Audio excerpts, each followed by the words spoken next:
Alhamdulillahirabbil alamin. Alhamdulillahirabbil alamin. Alhamdulillahirabbil alamin. Wassalatu wassalamu ala sayyidina Maulana Muhammadin wa ala alihi wa sahbihi wa man tabi'ahum bi ihsanin ila yaumiddin. Amma ba'd. Bapak Ibu jemaah Masjid Masjid Indah yang dimuliakan Allah Subhanahu wa taala. Alhamdulillahirabbil alamin. Segala puja dan puji, rasa syukur kita haturkan kehadirat Allah Subhanahu wa taala atas segala limpahan rahmat anugerah yang Allah berikan kepada kita, utamanya nikmat keinginan kita untuk taat, nikmat kita bisa melaksanakan ibadah, nikmat kita bisa datang ke tempat-tempat yang dimuliakan Allah, nikmat kita bisa dengan mudah melaksanakan yang sunnah, apalagi yang fardu. Alhamdulillahirabbil alamin.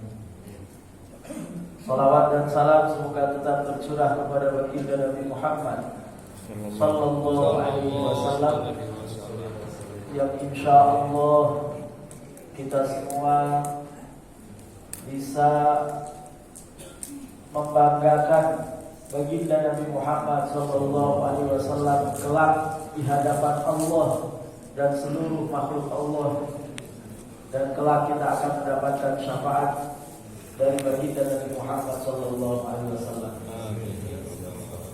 Bapak Ibu yang dimuliakan Allah Subhanahu wa taala, kalau kita dalam keseharian kita pasti menginginkan sesuatu, mengharapkan sesuatu.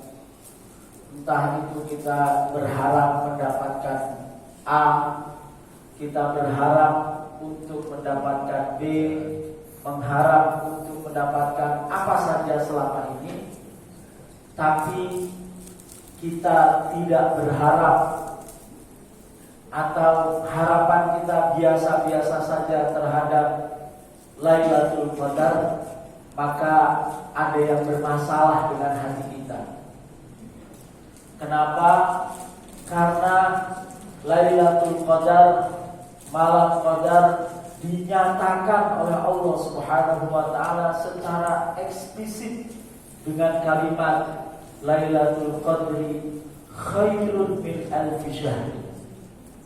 Bahwa malam Qadar itu jauh lebih baik dari apapun kebaikan yang dilakukan selama 1000 bulan. Itu artinya apa? Harapan kita terhadap Lailatul Qadar harus melebihi harapan kita untuk mendapatkan apapun di muka bumi ini, apapun di dunia ini. Misalnya yang belum menikah, pasti dia berharap ingin menikah.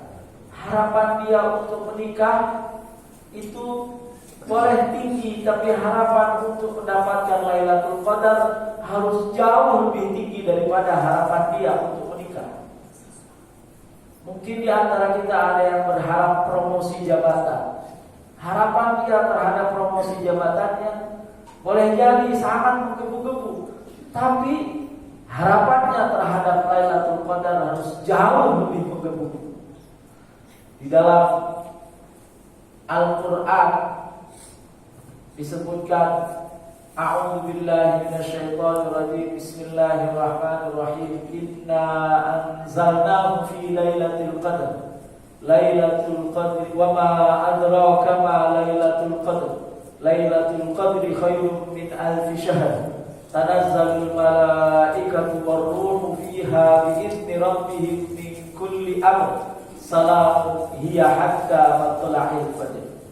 Allah Subhanahu wa taala berfirman, sungguh kami menurunkan Al-Qur'an di malam Qadar. Apakah itu malam Qadar? Malam Qadar adalah malam yang lebih baik daripada 1000 bulan. Tanazzalul malaikah. Tanazzalu, kata ulama semuanya sepakat bahwa fiilnya adalah fiil mudhari. yang berarti dua.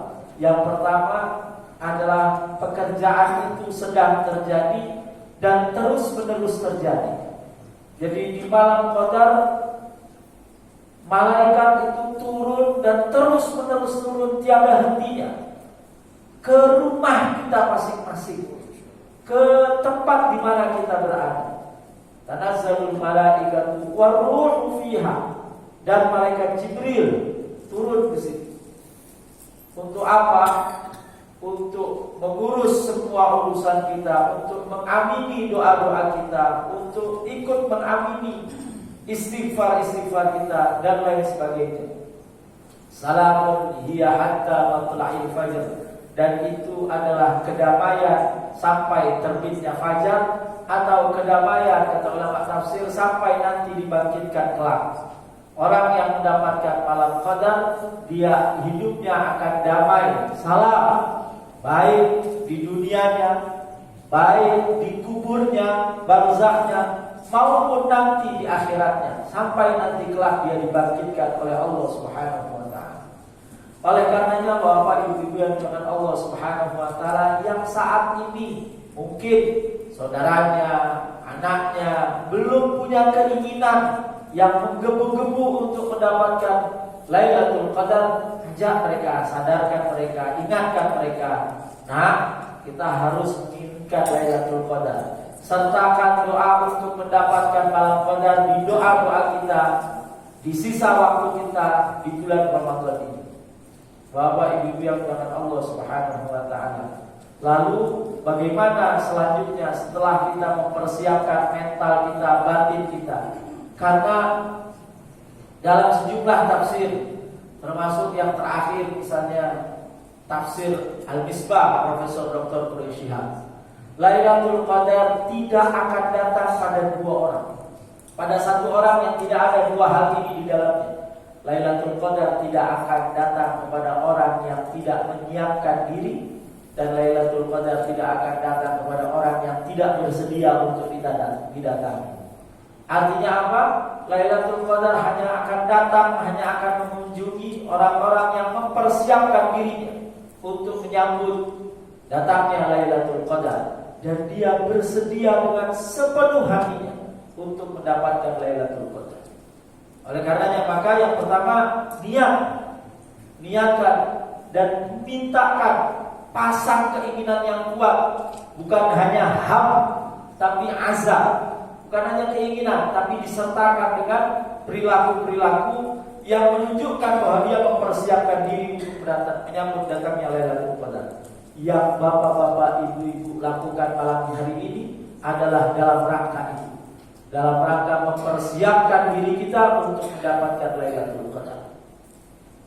Bapak Ibu yang mengenal Allah Subhanahu wa taala, kapan Lailatul Qadar itu datang? Lailatul Qadar itu datang di dalam sejumlah riwayat hadis dikatakan bahwa Nabi Muhammad SAW bersabda, hadis riwayat Imam Bukhari, taharrau Lailatul Qadri fil ashril awakhir min Ramadan. Carilah, jagalah Lailatul Qadar di 10 hari terakhir dari bulan Ramadan. Riwayat lain mengatakan minal witri, diganjil di malam 10 terakhir Ramadan. Tapi ulama menyatakan pokoknya kita jaga selama Ramadan ini, dan yang tersisa Ramadan ini kita lakukan untuk mendapatkan Lailatul Qadar. Kapan dia? Secara waktu dari mulai terbenamnya matahari sampai terbitnya fajar, alias dari tadi maghrib sampai terbitnya fajar. Itu akan terus-menerus terjadi Lailatul Qadar. Lalu apa yang kita lakukan di malam Qadar? Utamanya nomor 1 adalah memperbanyak sholat, qiyamul lail. Tidak ada seorang pun yang bangun di malam hari kecuali dia sholat 2 rakaat. Sholat 2 rakaat minimal, dengan sholat yang khusyuk, dengan sholat yang tidak mengharapkan apa-apa kecuali mendekatkan diri kepada Allah Subhanahu wa ta'ala. Kita awali kalau sholat di masjid, kita awali dengan sholat tahiyatul masjid. Lalu kita sholat sunnah 2 rakaat.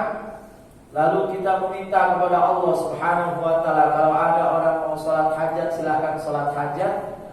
Tidak perlu witir lagi karena witir sudah dilakukan setelah sholat tarawih. Tapi bagi yang belum witir bisa ditutup dengan witir setelah sholat tahajud atau sholat hajat. Sholat, perbanyak sholat.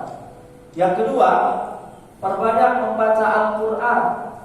Dan cara kita membaca Al-Quran kita bedakan dengan cara sholat. Kalau sholat itu cara kita berkomunikasi dengan Allah Subhanahu wa ta'ala. Kita yang berbicara, Allah yang merespon. Dalam sebuah hadis qudsi, ketika kita membaca suratul Fatihah, maka Allah menjawab per ayat yang kita baca. Ketika kita mengucapkan Alhamdulillahirabbil alamin, Allah berkata, hamdani abdi, hambaku telah memuji aku. Ar-Rahmanir Rahim, hambaku telah memuliakan aku. Maliki yaumiddin, hambaku mengagungkan aku. Iyyaka na'budu wa iyyaka nasta'in, ini antara aku dengan hambaku dan baginya apa yang dia minta. Ihdinas siratal mustaqim, inilah yang dia minta dan aku kabulkan apa yang dia minta. Siratal ladzina an'amta 'alaihim ghairil maghdubi 'alaihim waladdallin. Jadi ketika kita membaca Al-Qur'an, kita sholat, maka itu kita sedang berkomunikasi kepada Allah. Maka haturkan kepada Allah ketika kita sholat di dalam hati kita terhadap apa yang kita butuhkan, apa yang kita hajatkan. Utamanya adalah diampuni dosa-dosanya oleh Allah Subhanahu wa ta'ala. Memohon kepada Allah Subhanahu wa ta'ala agar dosa-dosa kita diampuni oleh Allah Subhanahu wa ta'ala. Kenapa ampunan ini harus kita minta? Karena sabda Nabi begitu. Man shoma ramadhana imanan wa ihtisaban ghufira lahu ma taqaddama min dhanbi. Siapa yang di siang harinya puasa dalam keadaan sungguh-sungguh iman dan sungguh-sungguh, maka seluruh dosa-dosanya dihapus oleh Allah Subhanahu wa taala. Wa man qama ramadhana, siapa yang qiyamul lail di malam hari Ramadannya imanan wa ihtisaban, dalam keadaan iman dan sungguh-sungguh, ghufira lahu ma taqaddama min dhanbi, maka seluruh dosa-dosanya diampuni oleh Allah Subhanahu wa taala. Ketika kita salat, kita berkomunikasi kepada Allah Subhanahu wa taala. Ketika kita membaca Al-Qur'an, Bapak membaca Al-Qur'an, Ibu membaca Al-Qur'an, maka kita yang merespon kalamullah. Kita baca Quran itu berarti kita sedang mendengarkan Allah berbicara kepada kita. Kalau kita ingin berbicara kepada Allah, salatlah. Tapi kalau kita ingin Allah berbicara kepada kita, maka bacalah Al-Quran.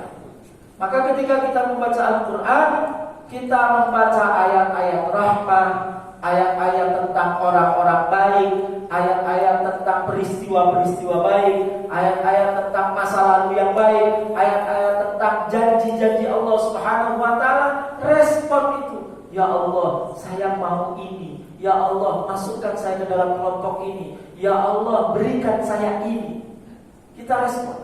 Begitu kita bertemu dengan ayat-ayat azab, ayat-ayat orang buruk, ayat-ayat perbuatan buruk, ayat-ayat masa lalu yang buruk, ayat-ayat tentang ancaman Allah, ancaman neraka, ancaman segala macam, kita berlindung kepada Allah. Ya Allah, saya enggak mau ini. Ya Allah, jangan masukkan saya ke dalam kelompok ini. Ya Allah, jauhkan saya dari ini.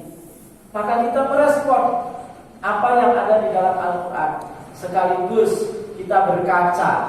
Ketika kita membaca Al-Quran, kita berkaca apakah diri kita ada dalam sifat-sifat yang disebutkan oleh Allah Subhanahu wa taala berkenaan dengan orang baik, atau justru na'udzubillah min dzalik, sifat-sifat kita ada di ayat-ayat yang kita baca tentang orang-orang buruk.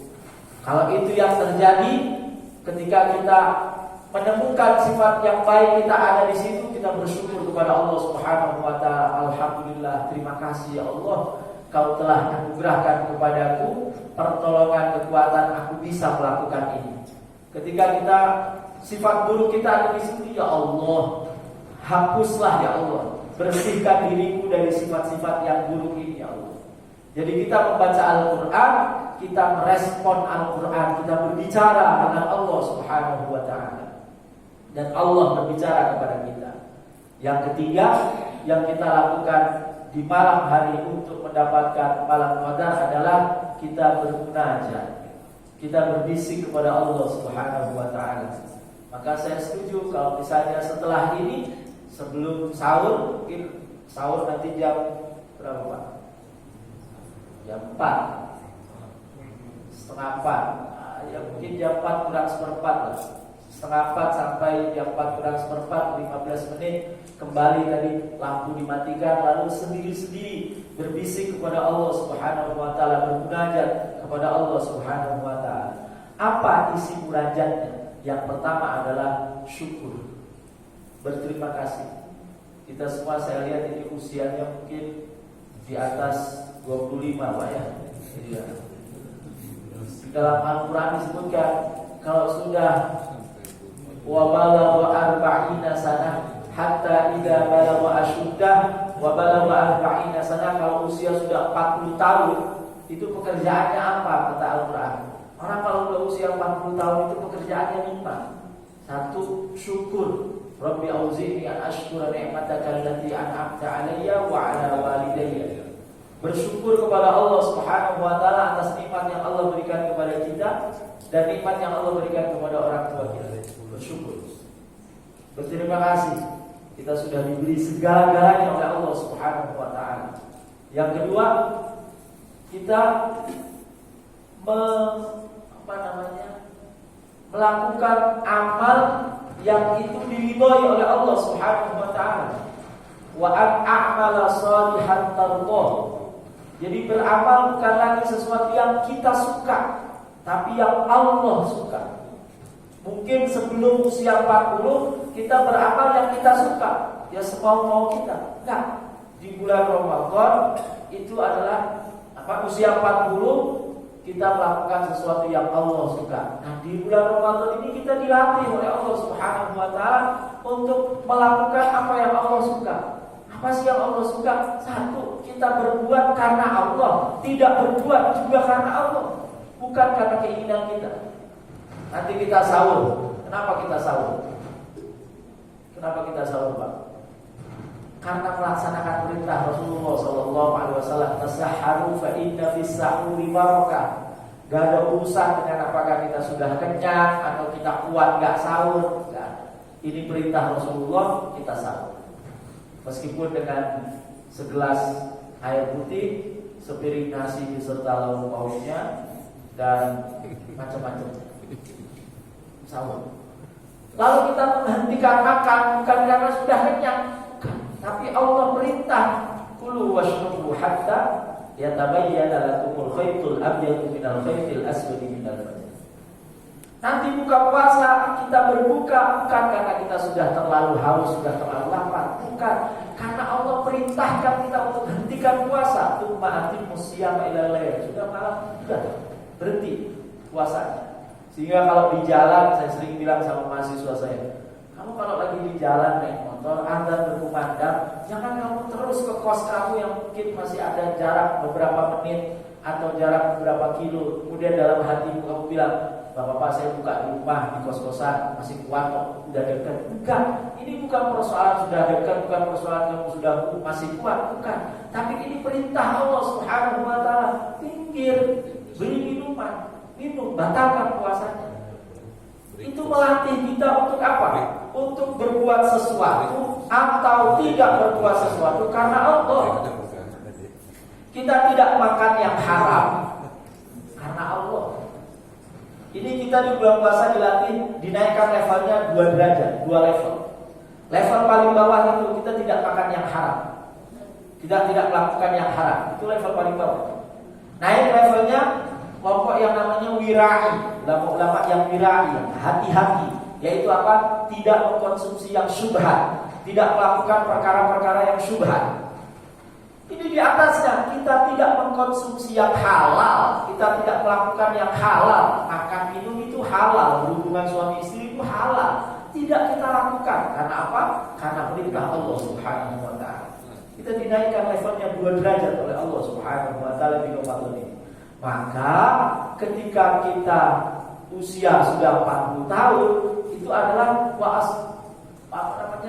a'mala shalihan tarda, beramal saleh yang engkau suka ya Allah. Di dalam sebuah hadis sebetulnya mudah untuk agar mendapatkan ridha Allah itu. siapa yang makan satu suap kemudian dia mengucapkan alhamdulillah, atau minum satu tegukan alhamdulillah, lalu dia mengucapkan alhamdulillah, maka layarullah, sungguh Allah ridho kepadanya.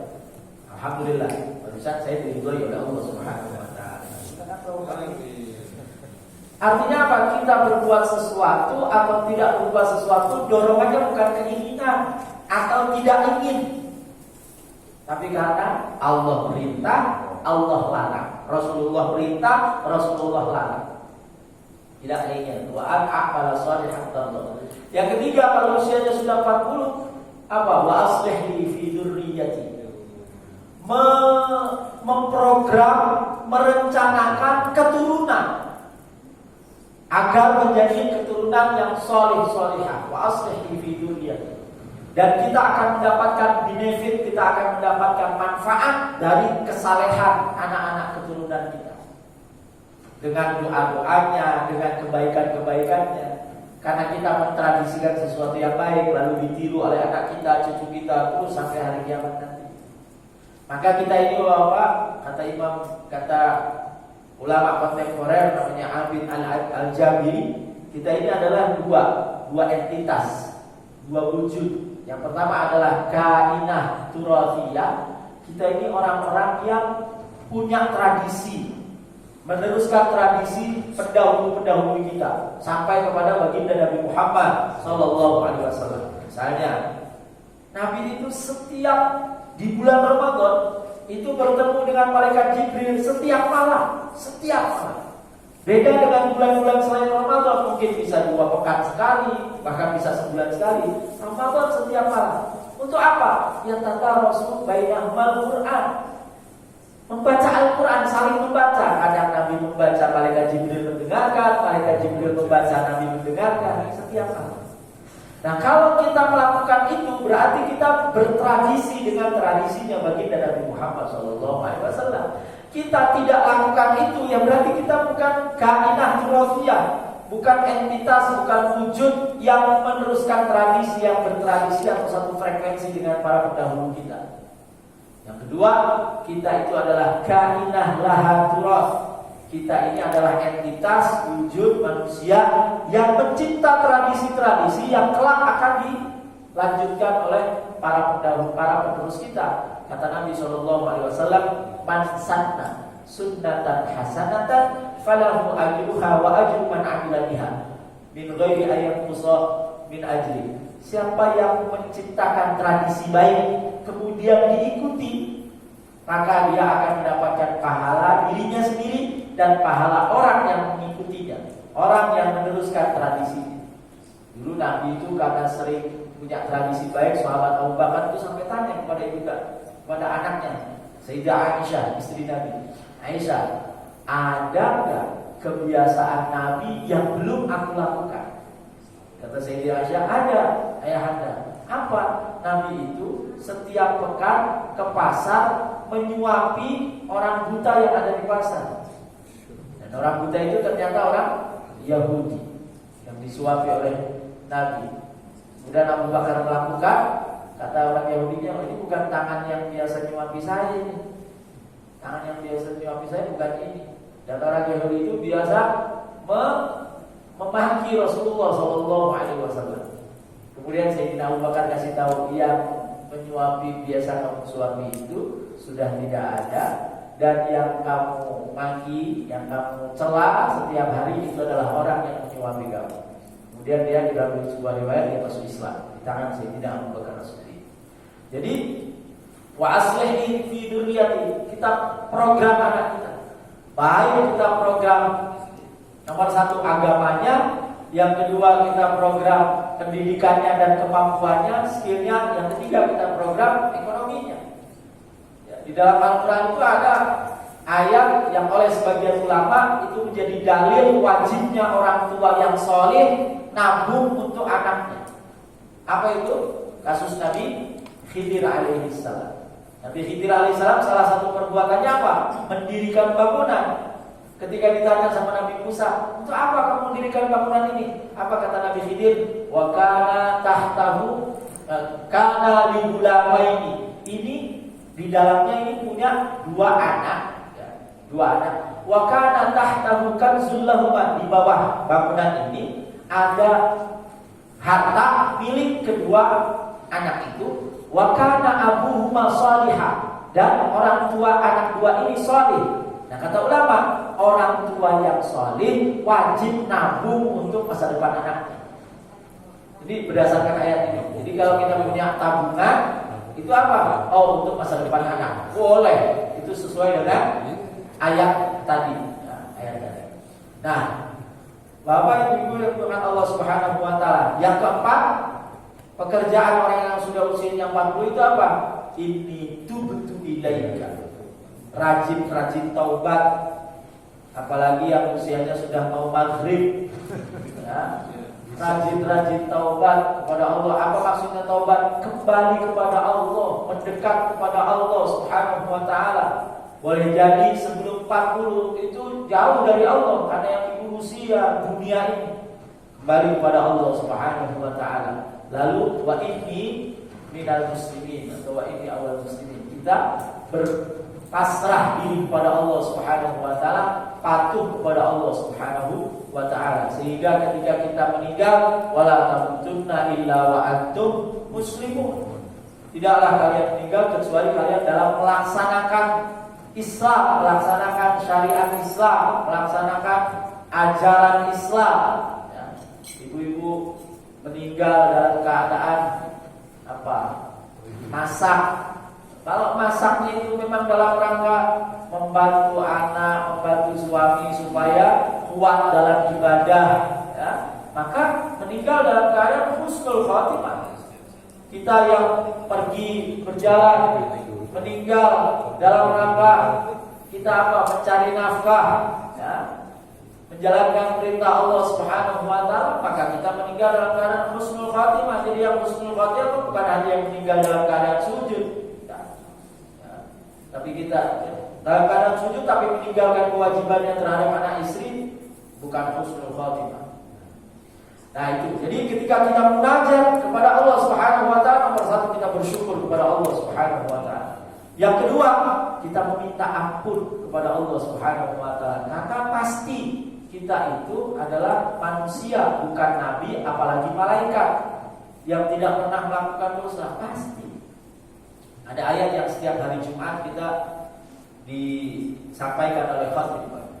A'udzubillahi minasyaitonir rajim. Bismillahirrahmanirrahim. Ya ayyuhalladzina amanu taqullaha haqqa tuqatih wa la tamutunna illa wa antum muslimun. Wahai orang-orang beriman, bertakwalah kepada Allah Subhanahu wa taala sungguh-sungguh takwa. Sanggup? Bu? Sungguh-sungguh takwa sanggup? Dulu ketika ayat ini turun, Pak, tidak ada satu sahabat pun yang menyatakan sanggup. Semua sahabat angkat tangan. Ya Rasul, kalau ayatnya seperti ini, kami nggak mampu, nyerah. Sahabat, Pak. Jadi kalau ada hari ini ada bapak-bapak yang tadi bilang sanggup, keren. Top, ngalahin sahabat. Kenapa? Karena kata sahabat dulu nih ayat ini turun dalam kitab tafsir disebutkan. Yang namanya sungguh-sungguh takwa itu satu, senantiasa ingat Allah, tidak pernah lupa. Berat. Dua, senantiasa syukur, tidak pernah tidak bersyukur. Berat. Tiga, senantiasa taat, tidak pernah maksiat. Berat. Maka turunlah setelah sahabat komentar begitu Kak Abu, turunlah ayat di dalam surat At-Taghabun, fattaqullaha mastata'tum. Bertakwalah kepada Allah semampu. Ini mampu kita. Sip. Tapi apa kata kuncinya, Pak? Semampunya, bukan semaunya. Mampu nggak baca Al-Quran sehari setengah halaman? Bukan satu halaman, setengah. Oke, kurangi lagi. Seperempat halaman. 2 atau 3 baris. Mampu? Mampu. Mau? Setiap hari. Karena kita beribadah itu bukan semampunya, tapi semaunya. Padahal perintahnya semampunya, nggak bisa berdiri duduk, nggak bisa duduk tiduran. semampunya. Nah, kemarin saya komentari di Instagram seorang ustaz yang menurut saya ini nggak benar pemahamannya. Ya.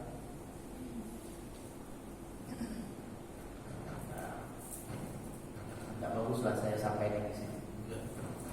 Ya. Jadi intinya Pak. Beribadah itu semampunya. Di dalam Al-Quran ayat puasa itu ada tentang orang yang sakit dan orang yang bepergian. Betul. Dia boleh mengganti di hari yang lain, tapi dia itu bukan boleh tidak berpuasa. Orang yang sakit, orang yang perjalanan itu boleh berbuka, bukan boleh tidak puasa. Tidak ada ayat yang menunjukkan boleh tidak puasa, tidak ada. Tidak boleh, bukan boleh tidak puasa, dia boleh berbuka dalam perjalanan, gak kuat, boleh minum. Dan minumnya pun hanya sekedar menghilangkan hausnya, gak juga es coklat. Besok bapak ibu yang perjalanan misalnya, dia tetap puasa di rumah karena macet, panas segala macam, gak kuat, buka boleh. Tapi bukan kemudian dari awal sudah niat gak puasa dengan dalil itu salah memahami Al-Quran, salah. Tidak ada satupun ulama yang memahaminya begitu, tidak ada. Orang yang sakit dia harus tetap niat puasa, bahwa nanti jam 8 dia harus minum obat dan minum obatnya harus makan dulu. Makanlah, tapi makannya dalam rangka meminum obat, bukan kemudian makan sepiring terus pakai lauk pauk sampai itu namanya bukan terpaksa. Nah, ini yang sering pemahamannya kurang pas. Kalau tidak dikatakan salah, kurang pas. Kita diizinkan untuk berbuka. Yang diizinkan tidak puasa itu yang orang yang tidak puasa itu orang yang haid, orang yang nifas, lalu orang tua, dia diizinkan tidak puasa. Orang yang puasa, orang yang sudah tidak mampu berpuasa. Kalau orang Pak, saya punya pekerjaan, ya udah niatlah puasa. Sampai mana kamu gak kuat, buka. Diganti. Faidatun min ayyamin ukhra. Jadi rukhsah itu harus dipahami, azimahnya dilaksanakan dulu. Kemudian terjadi sesuatu yang membuat kita harus rukhsah, ya sudah boleh. Ya, misalnya di dalam Al-Quran ada ayat bahwa hurriman alaikum, yang diharamkan itu ini. Tapi famaniturra ghairu baghin, kalau dalam keadaan darurat dan tidak melampaui batas, silakan, enggak apa-apa. Kita di tengah hutan yang ada cuma babi. Lapar, kalau nggak bisa makan mati. Ya udah, boleh makan, tapi sekedar untuk menghilangkan lapar, bukan kemudian dibakar, dikasih lauk, dilama. Iya. Buat bepergian nanti, ya, kalau mudik, nggak kemudian sudah niat nanti sarapan di rest area siang makan sate Balibul Tegal, udah niat nggak berpuasa, nggak menghormati Ramadan. Nah itu disampaikan viral 100 ribuan orang yang melihat. Menurut saya sebagai ada tanggung jawab akademik yang harus saya sampaikan kepada masyarakat, dan saya komen di situ, saya komen. Nah, Bapak Ibu yang dimuliakan Allah Subhanahu wa taala, yang kedua, ketika kita bermunajat, kita berbisik kepada Allah adalah kita minta ampun kepada Allah Subhanahu wa taala atas segala dosa, segala kekurangan yang kita perbuat dalam ibadah kita. Yang ketiga, isi munajat kita itu adalah pasti jangan lupa membaca sholawat kepada baginda Nabi Muhammad sallallahu alaihi wasallam. Kenapa? Karena doa tanpa sholawat itu tertolak. Berdoa tanpa sholawat tertolak. Dan kenapa kita harus bersholawat? Kalau saya tanya sama Bapak Ibu sekalian, Allah saat ini sedang apa? Allah saat ini sedang apa? Kalau saya tahu persis.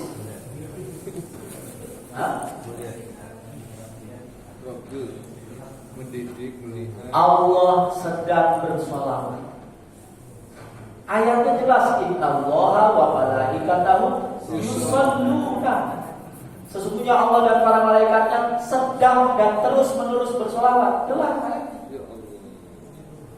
Allah dan para malaikatnya sedang dan terus menerus bersolawat. Yusalluna itu artinya kepada baginda Nabi Muhammad SAW. Berarti kalau kita bersolawat, kita menyatukan frekuensi kita dengan frekuensinya Allah Subhanahu Wa Taala dan para malaikat ini. Kita ada di jalur itu. Maka perbanyak solawat. Banyak solawat. Berapa solawat? 100 tiap habis sholat. Dalam satu hari minimal 1000 selama Ramadan ini. 100 tiap habis sholat. Sholat apa? Paling pendek aja. Sallallahu alaihi Muhammad, sallallahu alaihi Muhammad, sallallahu alaihi Muhammad. Yang dikenal dengan sholawat Jibril. Sallallahu alaihi Muhammad, sallallahu alaihi Muhammad, sallallahu. Setiap habis sholat 100, lalu nanti ditambah 500 di malam hari. Itu boleh dicicil ibu sambil masak apa pakai counter atau tasbih itu sama aja. Lalu yang keempat, kita meminta kepada Allah Subhanahu Wa Taala. Apa yang kita minta? Apa saja. Allah mengajarkan kepada kita, Rabbana atina fid dunya hasanah. Mintalah apapun yang baik di dunia ini minta. Apa saja di dunia. Wa fil akhirati hasanah. Minta apapun yang baik yang di akhirat nanti. Dan yang ketiga, wa qina adzabannar. Minta dijauhkan dari api neraka. Jadi soalnya 2, minta perlindungannya 1. Atau minta dunianya 1, minta akhiratnya 2. Terserah, Bapak Ibu mau minta apa? Lagi butuh apa? Silakan minta. Tapi mintalah yang besar, karena Allah itu maha kaya. Jangan minta yang kecil. Boleh sih kata Nabi, boleh minta yang kecil. Bahkan kita minta dibenerin sendal jepit kita yang putus. Boleh minta sama Allah Subhanahu Wa Taala. Tapi ya mintalah sesuatu yang besar, karena di dalam Al-Quran tidak ada permintaan yang kecil yang diajarkan oleh Allah Subhanahu Wa Taala. Doa-doanya itu minta keturunan yang soleh solehah. Rabbi habli minas sholihin. Rabbi ij'alni muqimas shalah min dzurriyyati. Rabbana wa taqabbal du'a. Rabbana hab lana min azwajina wa dzurriyyatina qurrata a'yun waj'alna lil muttaqina imama. Wah, minta yang besar-besar. Maka kata guru saya, setidaknya 4 hal yang kita minta. Yang pertama, minta selamat dunia akhirat. Ya Allah, selamatkan saya, keluarga saya, anak keturunan saya sampai hari kiamat, dunia akhirat. Mintanya panjang, Pak. Ya, Bu, jangan cuma kita. Mintanya panjang dan lebar. Ya, maka salah satu doa yang kalau itu dibaca Allah Subhanahu Wa Taala tidak hanya mengijabah, tapi suka. Itu adalah doa Allahumma arham ummata Muhammad. Allahumma aslih ummata Sayyidina Muhammad. Allahumma ighfir li ummati Muhammad. Allahumma jbur ummata Muhammad. Allahumma aslih ummata Muhammad. Allahumma astur ummata Muhammad. Allahumma farrij an ummati Muhammad. Ya Allah, ampuni umatnya Nabi Muhammad. Ya Allah, sayangi umatnya Nabi Muhammad. Ya Allah, perbaiki urusan umatnya Nabi Muhammad. Ya Allah, tutup aib umatnya Nabi Muhammad. Ya Allah, berikan jalan keluar dari setiap kesulitan yang ditimpa yang mengenai umatnya Nabi Muhammad. Jadi itu doa tidak hanya panjang tapi lebar. Bukan, jangan doa itu sempit dan pendek. Doanya untuk kita, untuk saya. Tidak mendoakan orang lain, tidak mendoakan anak keturunan kita doakan. Nah, satu itu, selamat dunia akhirat.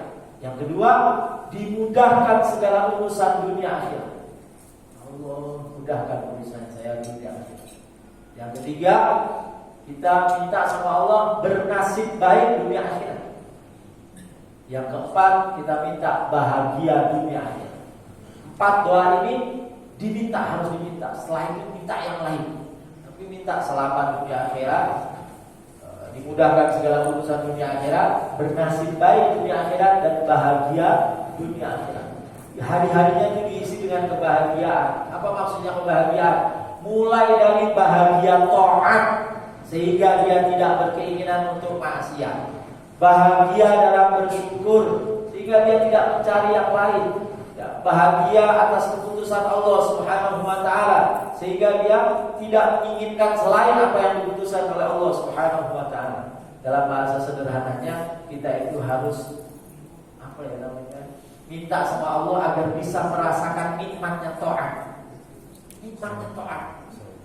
Berbuat baik itu enak, sholat enak, baca Quran enak, dan lain sebagainya. Dan akhiri kemudian dengan istighfar lagi, kemudian bersalawat lagi, lalu kita tutup dengan alhamdulillah, puji Allah Subhanahu wa taala. Zikir. Ya. Zikir apa yang kita lakukan? Afdhalul dzikri la ilaha illallah. Cara kita berzikir itu apa? Ibu yang dengan Allah Subhanahu wa taala yang saya dapat dari guru saya, diawali dengan istighfar, sholawat, lalu la ilaha illallah. Istighfar 100, sholawat 100, lalu la ilaha illallah. Ketika kita istighfar, kita minta ampun sama Allah Subhanahu wa taala. Kita minta sholawat, kita berterima kasih kepada baginda Nabi Muhammad SAW. Kita minta Allah, ya Allah, kasih rahmat kepada baginda Nabi Muhammad SAW. Ketika kita mengucapkan la ilaha illallah, apa yang terbayang di pikiran kita? Yang terbayang di pikiran kita adalah tasawur sifat-sifat Allah. Tasawur sifat-sifat Allah Subhanahu wa taala. Bergantung pada kebutuhan. Nanti la ilaha illallahnya bisa terasa dan bisa lama. Nah, apa maksudnya? Jadi, la ilaha illallah, tidak ada Tuhan selain Allah. Bapak lagi sakit? La ilaha illallah, tiada yang bisa menyembuhkan penyakit kecuali Allah. Lagi buntu, ada masalah, la ilaha illallah, tidak ada yang memberi jalan keluar kecuali Allah. Lagi kesulitan, tidak ada yang memudahkan kecuali Allah. Lagi pengen sesuatu, tidak ada yang memenuhi keinginan, hajat, kebutuhan kecuali Allah. Tidak ada yang memberi rezeki kecuali Allah. La ilaha illallah, la ilaha illallah. Nanti bisa meresap la ilaha illallah. Meskipun nanti pada level berikutnya keinginan segala macam itu sudah tidak ada. Yang ada cuma Allah, la ilaha illallah. Keinginan itu sudah tidak ada, kita tidak ada. Tapi mulailah dengan itu. Mulailah dengan mentauhidkan sifat-sifat Allah Subhanahu wa taala. Mulailah kita menggantungkan apapun pada Allah Subhanahu wa taala, bukan pada selain Allah Subhanahu wa taala. Kenapa? Karena pada hakikatnya selain Allah itu tidak ada. Jangankan manusia, Tuhan tidak ada selain Allah. Jadi kalau saya tanya sama ibu-ibu, Bu, Tuhan ada enggak? Bu, Ibu, Bu, Tuhan ada enggak? Enggak ada kecuali Allah. Kan kalimatnya begitu, la ilaha illallah, tidak ada Tuhan kecuali Allah. Kalau kita bilang ada, yang ada itu nanti belum tentu Allah. Kalimatnya begitu, la ilaha illallah, bukan ilahu Allah, bukan Tuhan itu Allah, bukan.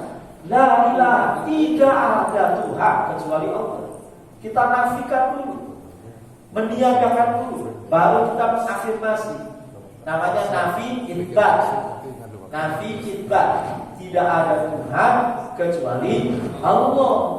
Nanti kalau sudah zikir nafi itsbatnya sudah lancar, baru zikir itsbatnya, zikir lafaz Allah. Ada kalau ada yang bilang, enggak ada itu zikir Allah, zikir cuma Allah, harus ada subhanallah, alhamdulillah. Al-Qur'an menyebutkan, fadhkurullaha, zikirlah Allah. Zikirlah Allah. Jadi Allah itu apa? Ismun, nama. Zikirlah nama Allah. Nama Allah itu, ya Allah itu innani anallah fa'budni. Saya itu Allah. Sebut nama Allah. Maka zikir namanya zikir lafaz Allah. Lalu ada ulama yang kemudian zikirnya hanya lafaz huwa. Huwa. Ya karena la ilaha illa huwa itu lebih banyak daripada la ilaha illallah, daripada la ilaha illa anta, daripada la ilaha illa ana. Paling banyak itu justru la ilaha illa huwa. Buktikan dalam Al-Quran. Misalnya di ayat yang mengandung Asmaul Husna, Allahu la ilaha illa huwal rahmanur rahim. Huwa, dia. Qul huwa Allah, bukan ana Allah, bukan anta Allah, bukan saya Allah, huwa Allah. Itu menunjukkan apa? Dia yang ghaib, dia yang tidak bisa dijangkau, dia Allah Subhanahu wa taala. Nah, jadi paling tidak kita mulainya dari zikir apa? La ilaha illallah. Mantapkan diri kita untuk hanya mengiyakan Allah, meniadakan selain Allah, termasuk diri kita. Tidak ada di hadapan Allah Subhanahu wa taala. Yang wujud hanya Allah, yang wajib wujud hanya Allah. Kita ini tidak wajib wujud. Saya sering bercanda sama ibu-ibu di tempat lain. Bu, kalau bapaknya suka bilang, kalau nggak ada saya nanti kalian gimana? Jawab, silakan bapak nggak ada Allah. Kalau nanti saya mati gimana? Dan nanti diganti ibunya dinikahkan sama yang lebih cakep, lebih kaya, lebih tenang aja. Kenapa? Karena tidak ada satupun yang wajib wujud. Tidak ada yang wajib wujud, cuma Allah wajib wujud. Selain Allah boleh ada, boleh enggak. Kita nih boleh ada, boleh enggak. Tapi Allah harus ada. Nah, mungkin Allah tidak ada. Nah, ketika kita meyakini bahwa hanya Allah yang menyembuhkan, hanya Allah yang ini, hanya Allah, semuanya hanya Allah. Dan tauhid kita sudah bulat. Tidak hanya ucapan la ilaha illallah, tapi soal kesembuhan masih bilang begini. Ya, gimana lagi kalau emang udah jalannya harus minum obat terus, dokter udah bilang ini nggak bisa, itu berarti kita putus asa terhadap rahmat Allah Subhanahu wa taala yang Maha menyembuhkan. Allah yang Maha menyembuhkan. Manusia memang belum sampai. Cara Allah doa misalnya, saya bilang sama mahasiswa saya, kamu kalau doa jangan menakar rezeki kamu sendiri. Gimana nak doa nakar rezeki? Ya Allah, saya ini cuma tukang ojek. Gak ada. Kalau Allah ingin menciptakan sesuatu, Allah menghendaki sesuatu kepada seorang hambanya, maka apa? Allah ciptakan sebabnya, lalu Allah mudahkan dia untuk mendapatkannya. Jadi gak usah nakar rezeki kita. Minta aja sama Allah Subhanahu wa taala kalau kita berdoa dan yakin doa kita dikabulkan oleh Allah Subhanahu wa taala. Terakhir Bapak Ibu yang kata Allah Subhanahu wa taala. Malam Qadar itu adalah malam penentuan. Fiha yufraqu kullu amrin hakim dalam Al-Qur'an. Di malam itu ditentukan amrin hakim, urusan siapa? Ya urusan kita. Hakim dengan cara bijaksana. Ditentukan, maka minta sama Allah Subhanahu wa taala, kalimatnya begini. Ya Allah, saya enggak mau kaya. Apa Bu? Ya Allah, saya enggak mau kaya. Wah, ibu ragu-ragu ucapinnya, Pak. Nah, terusin. Ya Allah, saya enggak mau kaya gini-gini aja. Ya Allah, saya enggak mau gini-gini aja hidupnya. Enggak berubah. Akidah saya nggak tambah kuat, ibadah saya nggak tambah bagus, muamalah saya nggak tambah baik, saya melayani suami atau suami melayani istri dan anaknya biasa-biasa aja, nggak tambah baik. Minta sama Allah, ya muhawwilal ahwal, hawwil halana ila ahsanil hal. Ya Allah, Zat yang maha mengubah keadaan, ubahlah keadaan kami menjadi lebih baik. Keadaan agamanya, keadaan ekonominya, keadaan pendidikannya, keadaan semuanya diminta kepada Allah Subhanahu wa taala agar berubah menjadi lebih baik, tidak kayak gini-gini aja atau kayak gitu-gitu aja. Nah, Bapak Ibu yang mengatakan Allah Subhanahu wa taala, mari sama-sama kita kuatkan niat kita, keinginan kita untuk mendapatkan malam Qadar. Kalaupun belum rezekinya, niat itu sudah dicatat oleh Allah Subhanahu wa taala dan kita dapat pahalanya. Malam Qadarnya enggak dapat, tapi dapat pahalanya. Karena Nabi bilang apa?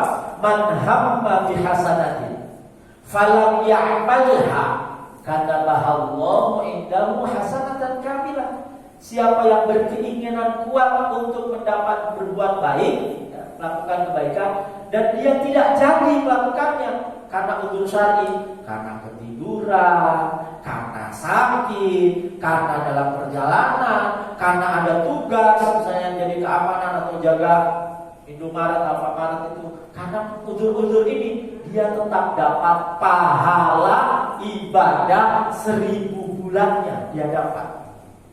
Maka itu tadi penting kita niat, pasang niat yang kencang, bilang sama anak, bilang sama ini niat untuk mendapatkan malam qadar. Mudah-mudahan Allah Subhanahu wa taala anugerahkan kepada kita malam qadar ini ya Allah.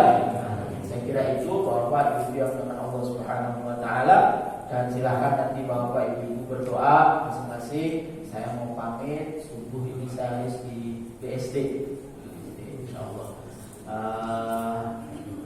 Saya minta tolong sertakan saya dalam doa-doa Bapak Ibu sekalian. Saya akan senantiasa menyertakan ibu-ibu bapak dalam doa-doa saya dengan membaca sholawat.